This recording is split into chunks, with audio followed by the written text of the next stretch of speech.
Yang namanya batuk tuh ya, mau batuk kering atau batuk berdahak, sama-sama mengganggu ya. Rasanya tuh kayak pengen banget deh cepat-cepat mereda. Tapi kamu tahu nggak, kalau cara mengatasi batuk kering dan batuk berdahak itu sebenarnya berbeda loh. Nah, kalau kamu belum tahu, tenang. Pas banget nih, di video kali ini saya bakal jelasin tentang cara mengatasi kedua jenis batuk tersebut. So, simak video ini sampai selesai ya.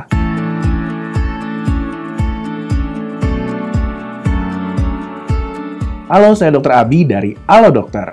Pertama-tama, kamu perlu tahu dulu nih, kalau batuk tuh sebenarnya merupakan reaksi tubuh terhadap benda asing yang masuk ke dalam sistem pernapasan.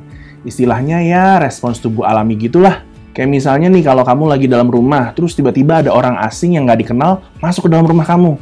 Nah, karena kamu merasa itu kemungkinan berbahaya, maka respons kamu tentu ingin mengeluarkannya dari rumah, kan?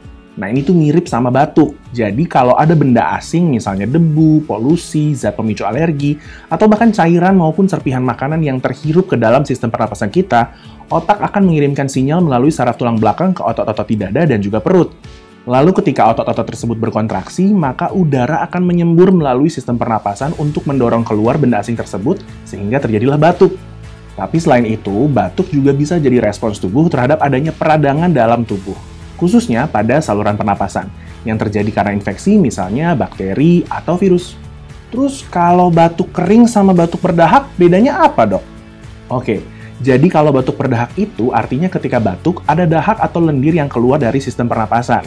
Nah, lendir ini diproduksi oleh tubuh untuk menangkap penyebab infeksi, seperti bakteri atau virus, untuk kemudian dikeluarkan dari saluran pernapasan. Sedangkan batuk kering, dahak atau lendirnya tuh nggak banyak diproduksi atau justru nggak ada sama sekali. Nah, dorongan untuk batuk umumnya muncul karena ada rasa gatal di tenggorokan. Ini biasanya disebabkan oleh alergi, asma, bisa juga karena asam lambung maupun bisa juga sih karena infeksi virus. Jadi memang penyebab batuk tuh cukup bervariasi ya. Dan kalau mau tahu lebih pastinya, tentu kamu perlu memeriksakan diri ke dokter. Tapi paling nggak, kamu sekarang udah lebih tahu lah ya perbedaan kedua batuk tersebut secara umum. Nah, karena batuknya beda, maka cara menanganinya juga beda. Tapi sebelum saya kasih tahu caranya, saya ada satu info menarik nih. Kalau kamu mau berkonsultasi langsung sama dokter soal batuk kering, batuk berdahak, atau masalah kesehatan apapun, kamu bisa loh menggunakan layanan telemedicine, chat bersama dokter di aplikasi Halo Dokter. So, yuk download aplikasi Halo Dokter di Google Play maupun App Store sekarang juga. Oke, kita balik ke pembahasannya. Pertama-tama saya mau jelasin tentang cara mengatasi batuk berdahak dulu nih. Jadi, kalau batuk berdahaknya disebabkan oleh virus, misalnya flu, biasanya si dokter bakal nyaranin untuk banyak minum air putih, terus istirahat yang cukup, dan mengonsumsi makanan sehat yang bergizi seimbang. Tapi kalau batuknya karena infeksi bakteri, selain yang udah disebutkan tadi, dokter mungkin juga akan meresepkan antibiotik. Terus, kalau batuk berdahaknya nih dirasa cukup mengganggu, untuk meringankannya kamu bisa minum obat batuk yang bersifat mukolitik atau ekspektoran, seperti bromhexin HCl dan guaifenesin. Kedua kandungan tersebut dapat membantu meredakan gejala batuk berdahak yang kamu alami dengan cara mengencerkan dahak sehingga bisa lebih mudah dikeluarkan dari saluran pernapasan. Nah, supaya obat bekerja dengan efektif, pastikan kamu mengonsumsinya sesuai dosis dan aturan pakai yang tertera pada kemasan ya. Terus meski obat batuk tersebut bisa didapat tanpa resep dokter, tapi saran saya sih hindari memberikannya pada anak di bawah usia 2 tahun sebelum berkonsultasi ke dokter anak. Dan ingat, jangan dikonsumsi berlebihan. Kalau memang batuk terus berlanjut, segera konsultasikan ke dokter. Oke, sekarang sebelum kita masuk ke penjelasan soal penanganan batuk kering, saya mau ingetin kamu dulu nih untuk subscribe ke channel YouTube Halo Dokter. Terus jangan lupa juga buat nyalain lonceng notifikasinya ya, biar setiap ada video informasi kesehatan terbaru dari Halo Dokter, kamu bisa langsung dapat update-nya. Sip deh. Nah, untuk mengatasi batuk kering, kamu bisa coba minum air putih hangat untuk menenangkan rasa gatal sekaligus melembabkan tenggorokan. Ingat ya, yang hangat, bukan yang panas.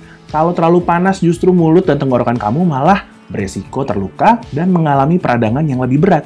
Jadi cukup air hangat aja ya. Terus kalau setelah itu batuk keringnya masih terasa mengganggu, kamu bisa coba minum obat batuk untuk batuk kering yang dijual bebas di apotek.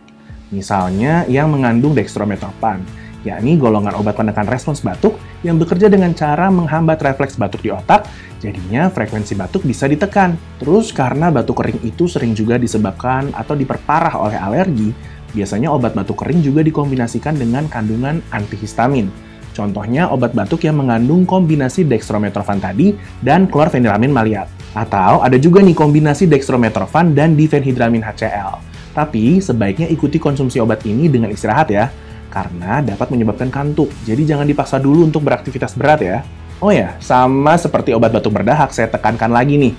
Sebelum mengonsumsi obat batuk kering yang saya udah sebutkan tadi, selalu perhatikan instruksi yang tertera pada kemasan obat.